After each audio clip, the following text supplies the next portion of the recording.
WWAY News Channel 3 was a Hurricane Arthur will go down in the history books.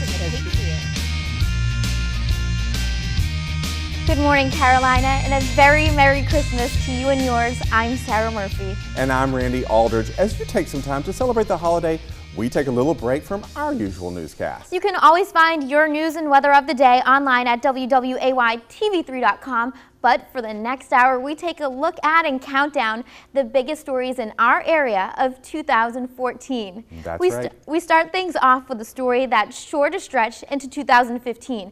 It's been nearly 4 months since a 17-year-old boy was found hanging from a Bladen County swing set.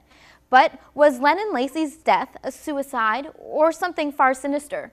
WWAY's Hannah Patrick has the story that's number 10 on our Year in Review countdown.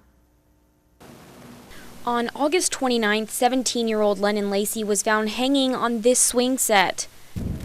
It's a mystery that has left the community anything but silent. Lennon! Since day one, his mother Claudia has said it was not a suicide. It was something. It was not him doing it to himself, yeah. I would truly say it was a murder. Accidental or not, yes.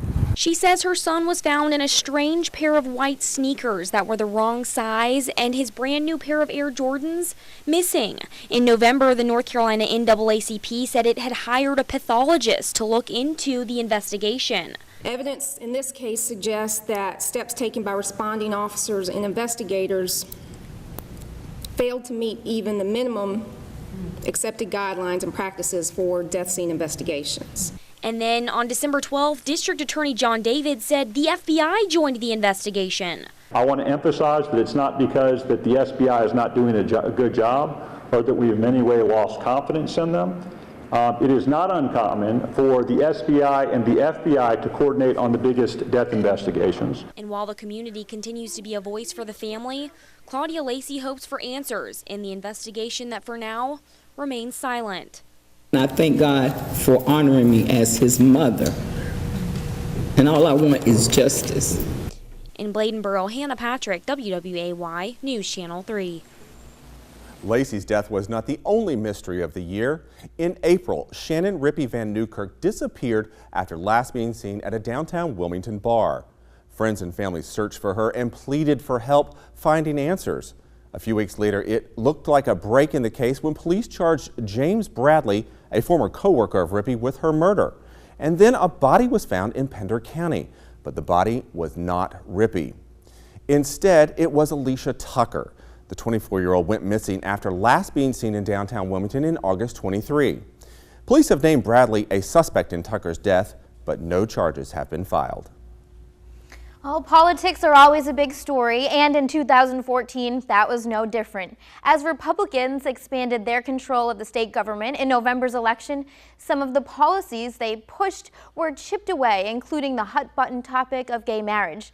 But that wasn't the only big change in our area in politics. WWAY's anchor Daniel Siemens has number 9 on our Year in Review countdown.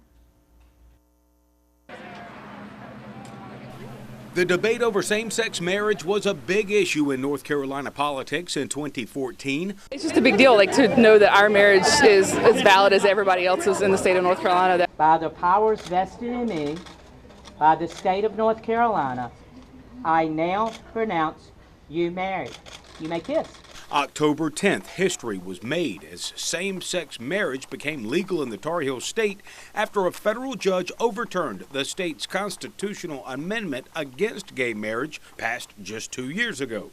Republican leaders in the General Assembly immediately fought to defend the state's ban, though the governor says it's his job to defend the Constitution and has backed away from continued battles.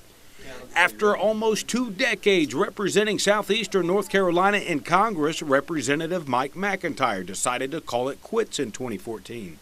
McIntyre, a Lumberton Democrat, will retire in January at the end of his 9th term.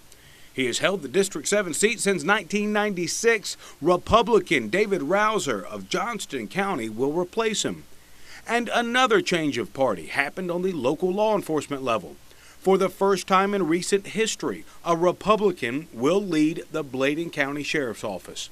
Princess Benston, the incumbent Democrat, lost to his GOP challenger, Jim McVicker, in this year's election. Daniel Siemens, WWAY News Channel 3. It was your voice, your vote, and a whole lot of money. The race for one of North Carolina's seats in the U.S. Senate was the most expensive in the nation, with more than $100 million spent on the campaign. In the end, Republican State House Speaker Thom Tillis edged out incumbent Democrat Kay Hagan, who leaves Washington after only one term. And it took longer than expected to get new members of the New Hanover County Commission in office after John Christian Anderson protested the election because of an issue with sample ballots left at a Wilmington polling place.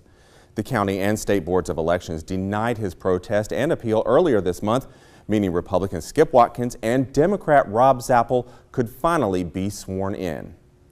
We're just getting started in our look back at the year in 2014 in southeastern North Carolina. That's right. From one challenge to another, this one on the road. And then we head to Carolina Beach, where a pair of fires were big news this year.